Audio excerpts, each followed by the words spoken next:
Hello friend, ਸਵਾਗਤ ਹੈ ਤੁਹਾਡਾ ਆਪਣੇ YouTube ਚੈਨਲ ਮੇਕਅਪ ਬਸ ਦੇ ਵਿੱਚ। ਅੱਜ ਅਸੀਂ ਕੁਐਸਚਨ ਆਨਸਰ ਡਿਸਕ੍ਰਾਈਬ ਕਰਾਂਗੇ। ਠੀਕ ਹੈ ਜੀ।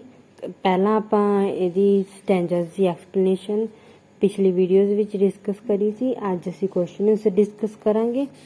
ਠੀਕ ਹੈ ਜੀ। ਕੁਐਸਚਨ ਆਨਸਰ ਦੇ ਵਿੱਚ ਵੀ ਉਹੀ ਸੈਂਸ ਨਿਕਲ ਰਹੀ ਹੈ ਜਿਹੜੀ ਕਿ ਆਪਾਂ ਸਟੈਂਜਰਸ ਦੇ ਵਿੱਚ ਕੱਢੀ ਸੀਗੀ, ਵੀ ਦੋ ਰਸਤੇ ਨੇ ਜਿਹੜੇ ਉਹਦੇ ਸਾਹਮਣੇ ਪੋਇਟ ਦੇ ਸਾਹਮਣੇ ਆ ਰਹੇ ਨੇ।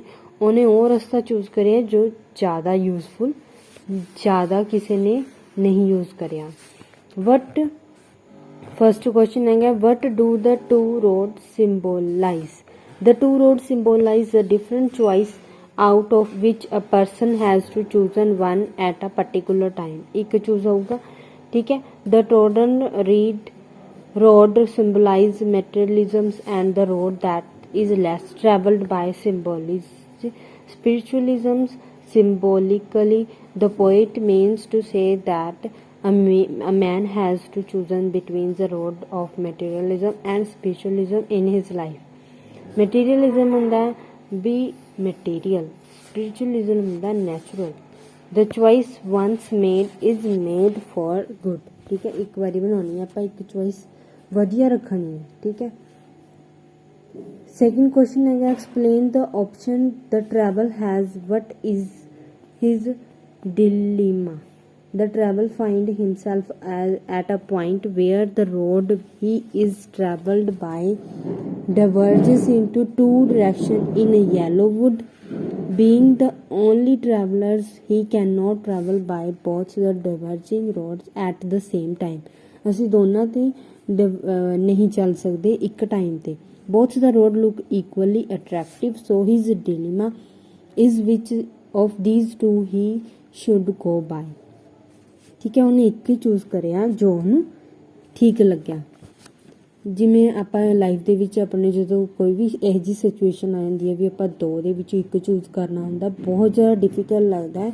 ਪਰ ਜ਼ਿਆਦਾਤਰ ਲੋਕ ਉਹਨੂੰ ਚੂਜ਼ ਕਰਦੇ ਨੇ ਜਿਸ 'ਚ ਜ਼ਿਆਦਾ ਲੋਕ ਜਾ ਰਹੇ ਨੇ। ਠੀਕ ਹੈ ਜੀ। ਅਤੇ ਇਹਨੇ ਪੋਇਟ ਨੇ ਕੀ ਕਰਿਆ, ਉਹ ਰਸਤਾ ਚੂਜ਼ ਕਰਿਆ ਜਿੱਥੇ ਕੋਈ ਨਹੀਂ ਗਿਆ। ਠੀਕ ਹੈ। ਇਹ ਸੈਂਸ ਨਿਕਲ ਰਹੀ ਹੈ ਇਸ ਪੋਇਮ ਦੀ। ਥਰਡ ਕੁਐਸਚਨ ਹੈਗਾ, what is the reason for the traveller choosing the less travel path? What does this choice reflect about the travelers? The traveler does not want to follow the trodden path. He wanted to go by the explored one and find out for himself where it's led to. ठीक है। जो भी होते होया, it will give him a greater sense of achievements. The choice made by the traveler reflect his performance for conventional thing. ਸਾਰੇ question 'ਚ ਇੱਕ ਹੀ ਚੀਜ਼ ਡਿਸਕਰਾਈਬ ਕਰੀ ਉਹਨਾਂ ਨੇ।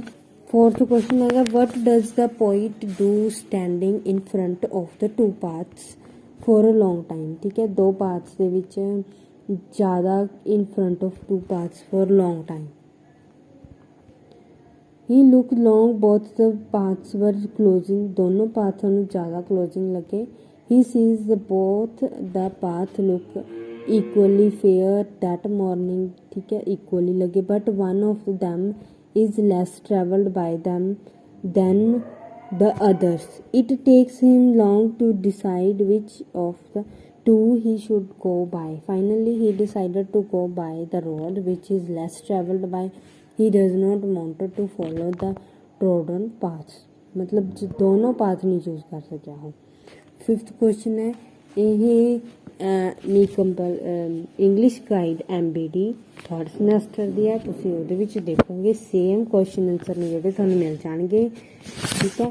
ਕਿਸੇ ਵੀ ਦੁਕਾਨ ਤੋਂ ਜਾ ਕੇ ਤੁਸੀਂ ਇਹ MBD ਜਿਹੜੀ ਉਹ ਪਰਚੇਜ਼ ਕਰ ਸਕਦੇ ਹੋ। ਪੰਜਾਬ ਯੂਨੀਵਰਸਿਟੀ ਚੰਡੀਗੜ੍ਹ ਕਹੋਗੇ ਤੁਹਾਨੂੰ ਇਹੀ ਮਿਲ ਜਾਊਗੀ।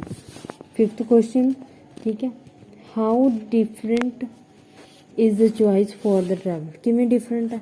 Does it mean that he can note reverse his choice at the later time? ਕਹਿੰਦੇ ਵੀ ਕੁਝ ਟਾਈਮ ਬਾਅਦ ਉਹ ਚੋਇਸ ਜਿਹੜੀ ਉਹ ਲੇਟਰ ਨਹੀਂ ਹੁੰਦੀ। it is really difficult for the traveler to make the choice. both the path seems to be him equal fair, but being the only traveler, he cannot travel by both at the same time. He has to go by one and one only at a one time. ठीक है। and the choice he has made once cannot be reversed later. ठीक है, choice एक बारी होगी, ਉਹ ਦੁਬਾਰਾ reverse ਨਹੀਂ ਹੋਣੀ। क्वेश्चन नंबर 6 ਦੇ ਵਿੱਚ ਕੀ ਕਿਹਾ, why does Frost say that he will be telling his story ages and ages hence? ਇਹ ਲਾਈਨ ਦੀ ਮਤਲਬ ਮੀਨਿੰਗ ਦੱਸਣਾ ਵੀ ਕੀ ਕਿਹਾ ਇਹਦਾ। Choice made once can not be reverse later, ਕਹਿੰਦੇ ਇੱਕ ਵਾਰੀ ਹੋਊਗੀ ਦੁਬਾਰੇ ਨਹੀਂ ਹੋਣੀ। Choice that has been made once can have far reaching results, it can effect the whole of our futures and the final result of our choice can only be known much later. ठीक है, that is why the traveler says that he will be telling his story ages and ages. क्यों किया उन्हें, क्योंकि ਜਿਹੜੀ choice है वो एक बारी होगी, finally होगी। ठीक है, 7 question, and that has made all the difference. What made so much of a difference to the traveler and why? The traveler choice of the road, ਕਹਿੰਦੇ ਵੀ ਡਿਫਰੈਂਟ ਕਿਉਂ ਨੇ। ਠੀਕ ਹੈ, ਡਿਫਰੈਂਟ ਐਂਡ ਕਿਵੇਂ ਡਿਫਰੈਂਟ ਹੈ ਟਰੈਵਲਰ ਨਾਲੋਂ।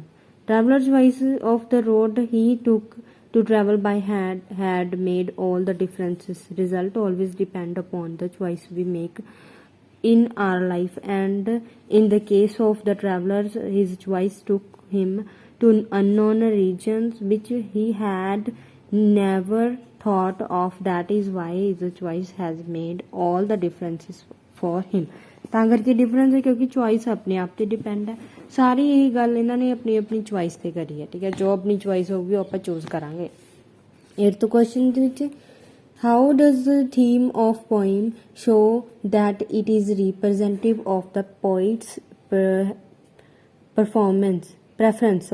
preference for unconventional thinking? ਕਿਵੇਂ ਆ ਥੀਮ ਦੇ ਵਿੱਚ ਕੀ ਕਿਹਾ ਉਹਨੇ, the theme of the poem related to the dilemma of making choice in one's life. ਇੱਕੋ ਹੀ ਹੋਊਗੀ choice ਹਮੇਸ਼ਾ। once the poet has traveled thought a forest, ਇਹਦੇ ਵਿੱਚ choice ਦੀ ਉਹ ਗੱਲ ਕਰੀ ਹੈ। ਠੀਕ ਹੈ, ਜੋ ਆਪਣੀ choice ਹੋਊਗੀ, ਠੀਕ ਹੈ, ਉਹ ਆਪਾਂ ਚੂਜ਼ ਕਰਾਂਗੇ। ਉਹਨੂੰ ਕੀ ਚੂਜ਼ ਕਰਿਆ ਉਹਨੇ, ਸੈਕਿੰਡ ਰਸਤਾ ਚੂਜ਼ ਕਰਿਆ ਜਿਹਦੇ ਵਿੱਚ ਜਿਹਦਾ ਜਿਹੜਾ ਲੈਸ ਟਰੈਵਲਰ ਸੀਗਾ। 9th ਕੁਐਸਚਨ ਹੈ, there is a spirit of rigid longing, nostalgia and longing in the poem. Discuss, trace the development of thought in the road not taking.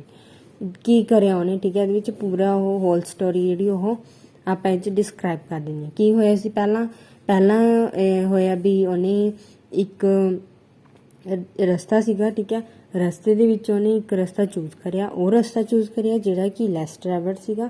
ਠੀਕ ਹੈ, ਤੇ ਹੀ wood not have to face many difficulties, so we can say that there is a spirit of rigid knowledge and longing in the poem. ठीक है जी। 10th question है, the path of difficulties is in many ways the better one. How does the poem show this? A traveler was going through a forest. ठीक है, forest ਵੱਲ ਜਾ ਰਿਹਾ ਸੀ ਰਸਤਾ। he reached a point where the road diverged in two directions. ਉਹੀ ਦੋ ਹੀ direction ਦੀ ਗੱਲ ਕਰੀ ਹੈ। ਹਰੇਕ ਕੁਐਸਚਨ ਦੇ ਵਿੱਚ ਉਹੀ ਗੱਲ ਹੈ ਜਿਹੜੀ ਰਿਪੀਟ ਹੋ ਰਹੀ ਹੈ ਵੀ ਦੋ ਰਸਤੇ ਸੀਗੇ, ਇੱਕ ਰਸਤਾ ਨੇ ਚੂਜ਼ ਕਰਿਆ, ਉਹ ਰਸਤਾ ਚੂਜ਼ ਕਰਿਆ ਜਿਹੜਾ ਲੈਸ ਟਰੈਵਲ ਸੀਗਾ। ਠੀਕ ਹੈ, ਪਰ ਉਹ ਇੱਕ ਚੁਆਇਸ ਜਿਹੜੀ ਉਹ ਇੱਕ ਵਾਰੀ ਹੋਊਗੀ। ਠੀਕ ਹੈ ਜੀ, ਇਹ ਹੈ ਇਹਦੇ ਵਿੱਚ। ਤੇ ਜੇ ਉਹਨੇ ਇੱਕ ਵਾਰੀ ਇੱਕ ਰਸਤਾ ਚੂਜ਼ ਕਰ ਲਿਆ ਉਹ ਰਿਵਰਸ ਨਹੀਂ ਹੋਣਾ। ਠੀਕ ਹੈ, ਇਹ ਗੱਲਾਂ ਨੇ ਆਪਾਂ ਇਹ ਲਿਖ ਸਕਦੇ ਹਾਂ ਕੁਐਸਚਨ ਦੇ ਵਿੱਚ। Explain the symbolism inherent in the poem and explore its deeper meaning. ठीक है, deep meaning ਦੱਸਣਾ ਇਹਦਾ, explore ਕਰਨਾ meaning.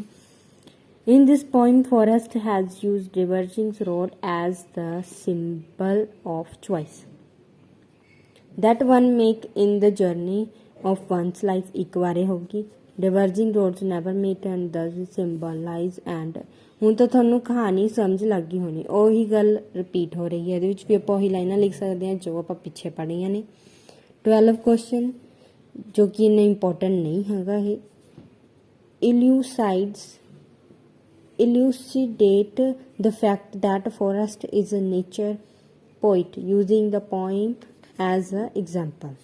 Forrest is a nature poet. Most of the poem deals with natural landscapes and road not taken.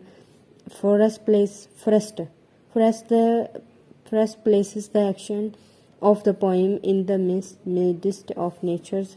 ਉਹਦੇ ਬਾਰੇ ਦੱਸਿਆ ਵੀ ਜੋ ਉਹਨੇ ਯੈਲੋ ਵੁੱਡ ਜਿਹੜਾ ਲਿਆ। ਇਹ ਇੰਨਾ ਇੰਪੋਰਟੈਂਟ ਕੁਐਸਚਨ ਨਹੀਂ, ਤੁਸੀਂ ਇਹਨੂੰ ਸਕਿਪ ਕਰ ਸਕਦੇ ਹੋ। ਠੀਕ ਹੈ ਜੀ, ਇਹ ਸੀ ਆਪਣੀ ਅੱਜ ਦੇ ਕੁਐਸਚਨ ਆਨਸਰ ਦਾ ਰੋਡ ਨੋਟ ਟੇਕਨ। ਅੱਗੇ ਆਪਾਂ ਇਹਦੇ ਇੰਪੋਰਟੈਂਟ ਨੋਟਸ ਲੈ ਕੇ ਆਵਾਂਗੇ।